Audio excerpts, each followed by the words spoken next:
റസൂലുള്ളാഹി സ്വല്ലല്ലാഹു അലൈഹി വസല്ലം പറയാണ്, മുഅ്മിനായ ഒരാണിനും പെണ്ണിനും പരീക്ഷണങ്ങൾ കണ്ടിന്യൂസായി വരും.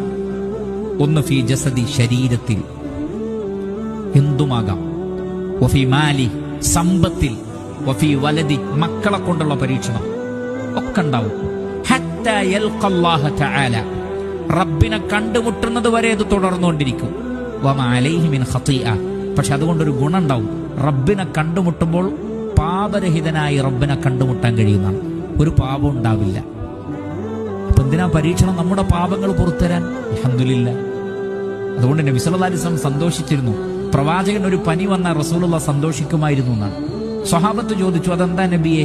പ്രവാചകൻ പറഞ്ഞു, ഒന്നുമില്ല, എന്റെ പാപങ്ങൾ പൊറുക്കപ്പെടും. അതുകൊണ്ട് ഞങ്ങൾ അമ്പിയാക്കൾക്ക് പരീക്ഷണങ്ങൾ വന്നാൽ നിങ്ങൾക്ക് സമ്പത്ത് കിട്ടിയാൽ നിങ്ങൾ സന്തോഷിക്കുന്നില്ലേ, അതേപോലെയാണ് ഞങ്ങൾക്ക് പരീക്ഷണങ്ങൾ ഉണ്ടായാൽ